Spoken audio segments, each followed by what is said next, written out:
When I told my parents I was gay, the first thing they said to me was, "We're bringing you back to Taiwan." In their minds, my sexual orientation was America's fault. The West had corrupted me with divergent ideas, and if only my parents had never left Taiwan, this would not have happened to their only daughter. In truth, I wondered if they were right.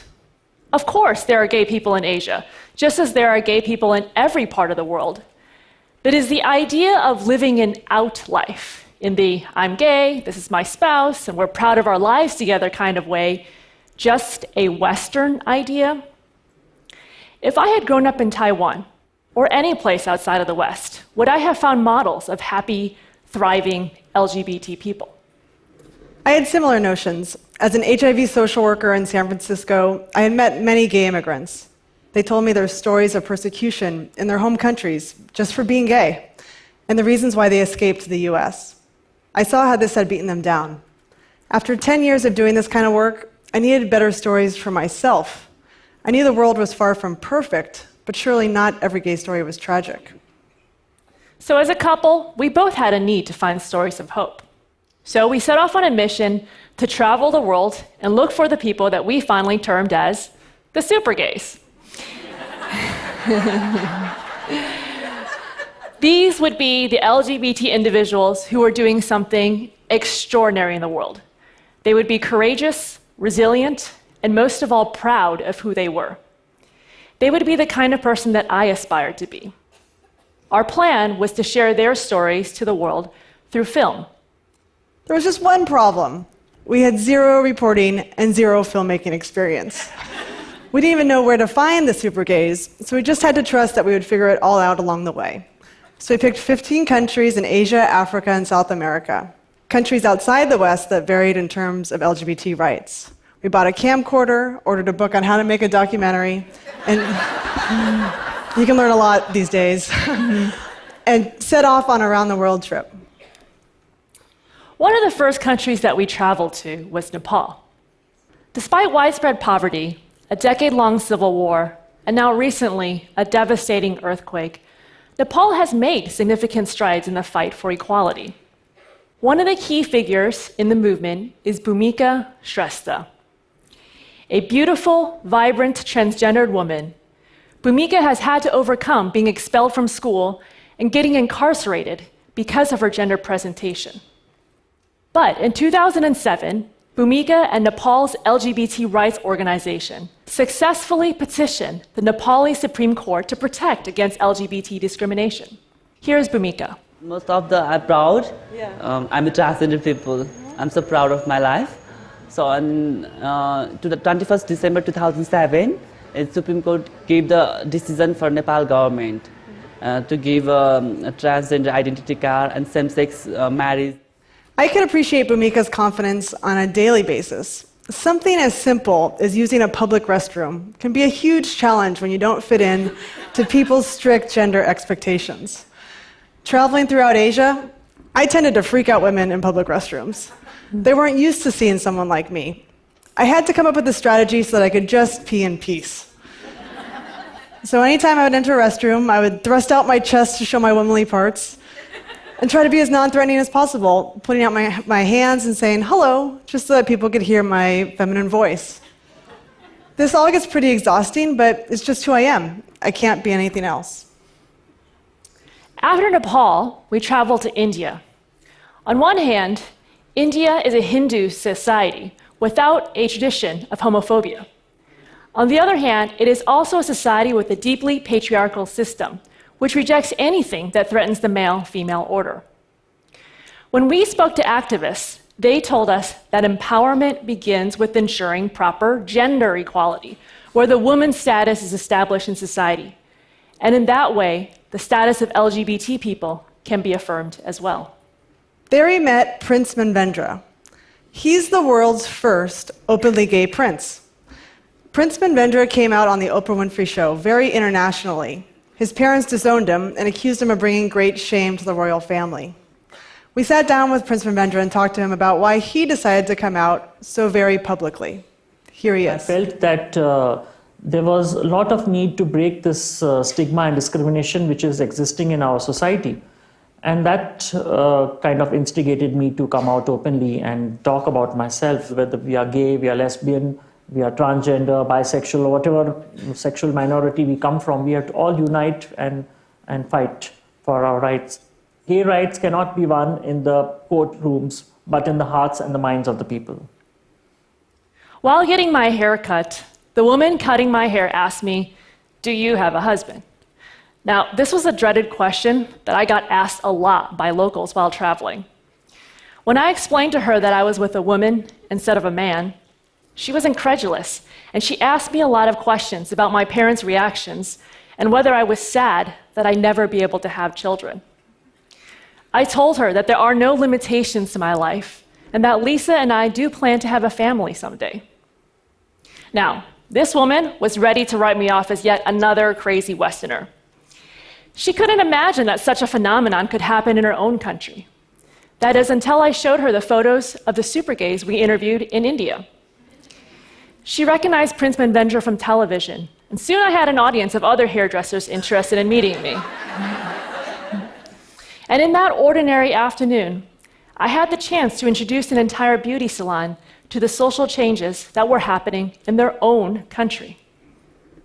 From India, we traveled to East Africa, a region known for intolerance towards LGBT people. In Kenya, 89% of people who come out to their families are disowned. Homosexual acts are a crime and can lead to incarceration. In Kenya, we met the soft-spoken David Correa. David had a huge mission of wanting to work for the poor and improve his own government, so he decided to run for Senate.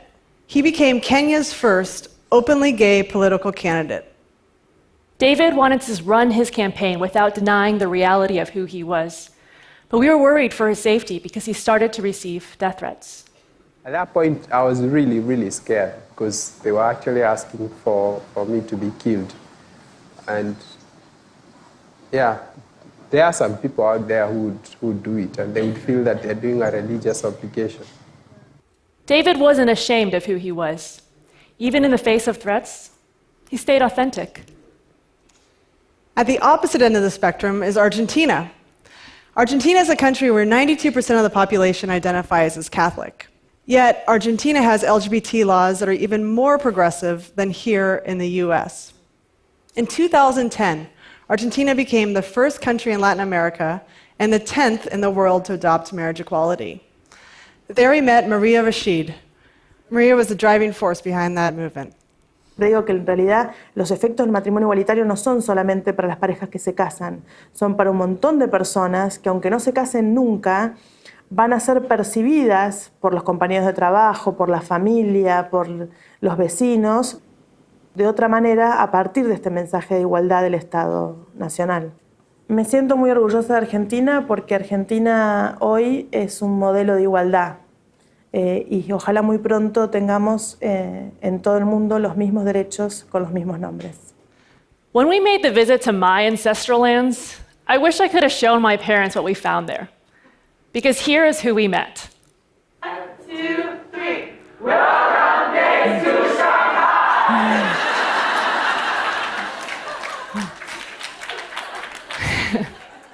A whole community of young, beautiful Chinese LGBT people. Sure, they had their struggles, but they were fighting it out. In Shanghai, I had the chance to speak to a local lesbian group and tell them our story in my broken Mandarin Chinese. In Taipei, each time we got onto the metro, we saw yet another lesbian couple holding hands. And we learned that Asia's largest LGBT pride event happens just blocks away from where my grandparents live. If only my parents knew. By the time we finished our not-so-straight journey around the world, we had traveled 50,000 miles and logged 120 hours of video footage. We traveled to 15 countries and interviewed 50 super gays. Turns out, it wasn't hard to find them at all. Yes, there are still tragedies that happen in the bumpy road to equality. And let's not forget that 75 countries still criminalize homosexuality today. But there are also stories of hope and courage in every corner of the world. What we ultimately took away from our journey is equality is not a Western invention. One of the key factors in this equality movement is momentum. Momentum is more and more people embrace their full selves and use whatever opportunities they have to change their part of the world. And momentum as more and more countries find models of equality in one another. When Nepal protected against LGBT discrimination, India pushed harder. When Argentina embraced marriage equality, Uruguay and Brazil followed. When Ireland said yes to equality, the world stopped to notice. When the US Supreme Court makes a statement to the world that we can all be proud of.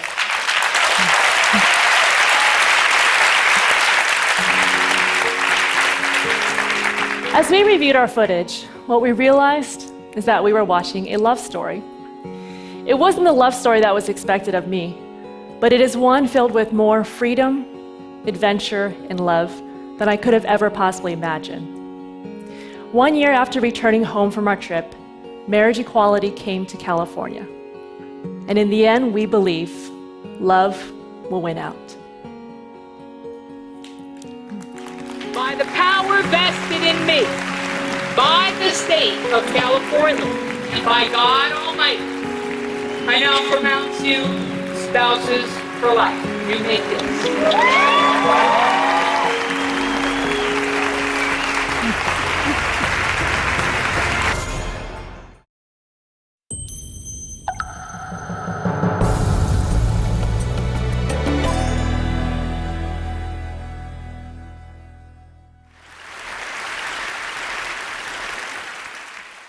These days, I find it easy to look in the mirror.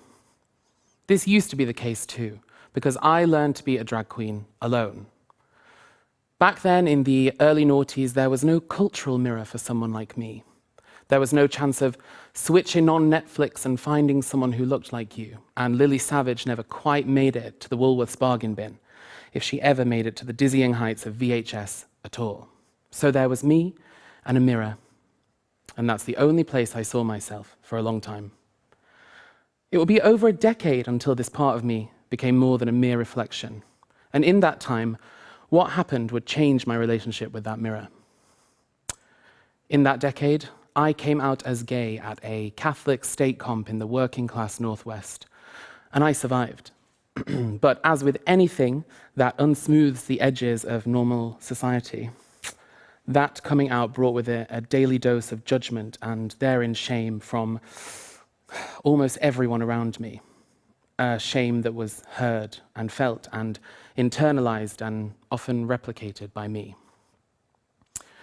Commonly, when we think about shame, we imagine it at the extreme end of the spectrum.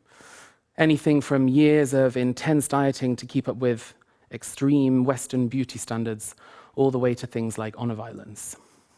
But for me, my shame existed at the long end of the tail of the shame monster, as self-hatred. Now, this didn't really affect anyone else. On the surface, I was fat, feminine, gay, spotty, ginger. I didn't really have much going for me by society standards. But what I did have was a killer, if not overcompensatory, bitchy gay personality, and I was not afraid to use it. If you're gonna throw a rock at me and call me a faggot, then I'll barb you back by telling you that one day when I'm famous, you'll be licking my boots clean and begging me for employment. We all reproduce shameful and shaming behaviors because we're all trying to escape our own shame. And as the shame monster swallowed me whole, I couldn't find myself in the mirror. Eventually, I left my hometown and went to a rather posh university that my whole town had celebrated my acceptance at with glee. And when I arrived there, I started to tell lies about my upbringing. Not big ones. There's only so many vowels you can drop until someone realizes you're not landed gentry. But I started to say things like, I'd read that book when I hadn't. And I started to tell people I'd grown up in Manchester when really it was 2 hours north of there. I spent time alone in the mirror like I had with my drag persona all those years ago, trying to change the way I speak just a little. To the world, I was easy. I worked hard to fit myself into a neat storyline, the friendly gay Mancunian, when really I knew that the swathing complexities of my identity couldn't fit inside a storyline. And if I was found out, I was terrified that I'd be cast out. And so the self-hate ensued once again. Now, what does self-hate look like? What does it feel like? It sounds pretty intense, but it's actually way more boring and way less dramatic than vile gouts of hatred towards who you are. For me, self-hatred was about not believing things that were objectively true. It was about looking in the mirror and seeing something monstrous. It was about looking in the mirror and seeing something not deserving of love or respect from myself and others. It was about looking in the mirror and wanting to change parts of myself, my weight, my gender, my sexuality, my class, so extremely that you commit to acts of self-harm and self-denial.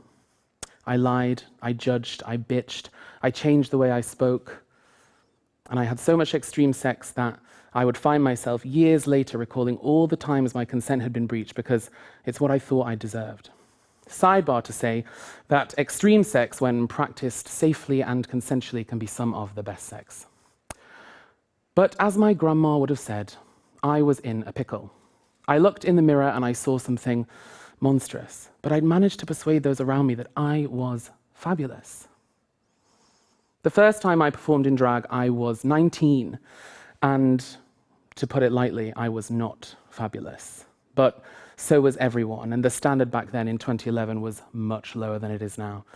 And, you know, the people of my repressed generation were just pretty happy to see something different. But as bad as I might have been, this experience was such a liberatory process, something that Oprah might have called an aha moment. Because for the first time, this thing I'd only ever really seen in a mirror was real. She was tangible, and what's more, she was adored by a crowd of people. Drag continued this way for a while, until the barrier between the mirror and the real world faded away. I had admitted my most shameful desires to the world, and somewhere in some pockets of some worlds that I never knew existed, she was adored. So I started to drop my vowels more. I started to talk about Lancaster more. I started to wear ball gowns in the street. And I started to fall back in love with what I saw in the mirror. Eventually, everyone around me followed suit, my friends, my family, my lovers. She became a place of value and of power and of uplift. She became what she'd been in the mirror all those years ago, a savior. So I did what anyone who found their power source would do, and I leaned in, as arch-capitalist Sheryl Sandberg would say. And I journeyed to the heart of the queer motherland, East London. There I had queer sex, I made queer friends, I wore queer clothes, and I built myself a job where I could dress like this every day, worshipping at the feet of the northern women who raised me, and be celebrated for it. It's kind of a wild thing to get your head around, the idea of being celebrated for something you were so painfully derided for before. But my journey to shamelessness was not over. Funny how years of deep embedded circuitry takes a little while to untangle. See, I'd made this bubble, this shame-free bubble, where everything about me was celebrated. And one night, on the way home from a gig in drag, I was beat so badly that I was hospitalized by a homophobic passerby. The shame flooded out of my internal boxes and filled me up. I went to so many dark places in my head, I'm loath to repeat them, but I asked myself questions like, what if everyone who's ever said anything bad about me was right? What if I deserve all of this shame? I had some work to do, and I was a bit too shaken to stay around in London, so I took a train from Euston back home to Lancaster, and I spent some time healing. And I worked hard to fall in love with the things I thought I'd left behind, the things I'd loved about Lancaster growing up. The people there, the way we connect, Jan down the Spar shop who sells fags, the boys who give you a bit of a look but respect you nonetheless. And I came back to London with more of an awareness of my value, of my history. I had been dressing differently since the attack. I was wearing all black, plain clothes, trying to blend in, because when I was at home in Lancaster, I realized that safety was more important to me than curing myself of shame, and I can't do the latter if I don't have the former.